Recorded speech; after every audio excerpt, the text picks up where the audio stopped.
Okay, we're here to make modeling chocolate. Very simple, but I'm going to do a demo because it's also easy to overmix it or make a mistake.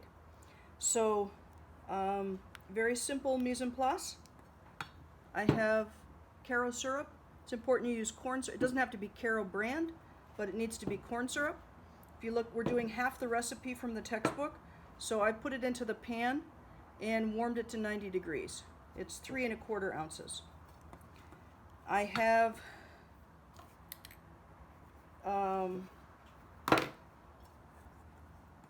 8 ounces of the couverture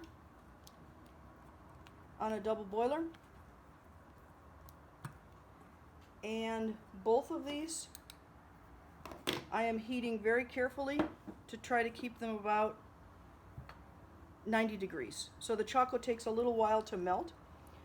So I'm using a double boiler, but it's very important that you never let water come into contact with the chocolate. So whenever I'm melting chocolate, I always have a dry towel so that when I pull the bowl off of the double boiler, I can set it onto the dry towel. So you guys have a digital thermometer at home, which is a great thing to use. That's what you'll be using. I'm using this infrared, which is what we use in the bake shop when we're tempering chocolate, just because it's a little quicker and a little cleaner.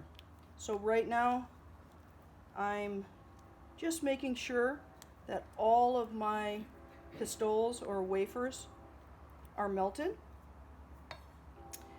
and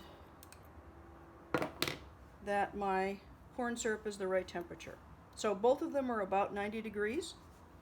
And now and the other thing I have ready is a pan with parchment and some plastic wrap. So I'm ready now to combine the two. So I'm going to pour the corn syrup into the chocolate.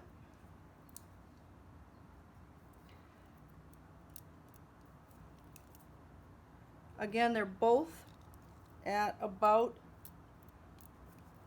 90 degrees. So when you melt your chocolate, don't melt it real fast and hot.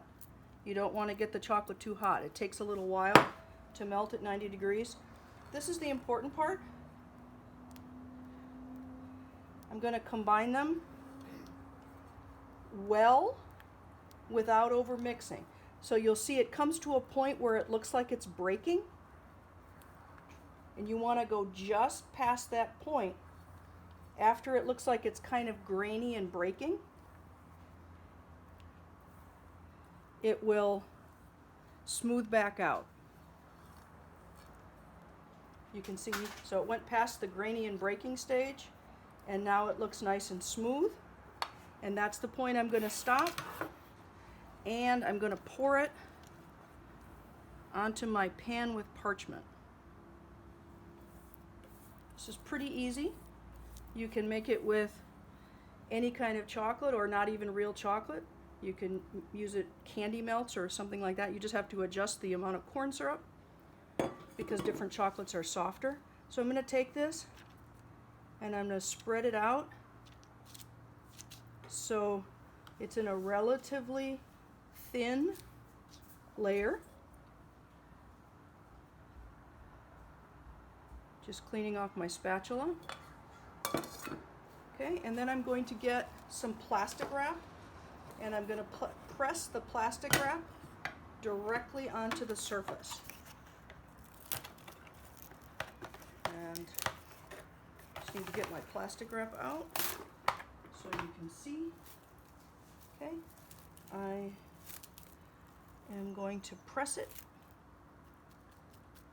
in the middle and go out from there. Okay, and now I'm going to put it in the refrigerator for 1 hour. I refrigerate it for 1 hour, and then I'm going to take it out of the refrigerator and let it sit out at room temperature for 24 hours. So we're coming back, and it's been 1 hour, and I pulled the modeling chocolate out of the refrigerator. You can see that it's It's very hard. Okay. It's very important that you don't just mix it together and leave it set out at room temperature. The longer it stays liquid, the more likely the cocoa butter is to rise to the surface, and then you'll have lumps. So again, 1 hour in your refrigerator, then take it out. Now I'm going to wrap it well in plastic wrap and let it sit for 24 hours. And then from there we'll go on and use it for making a rose.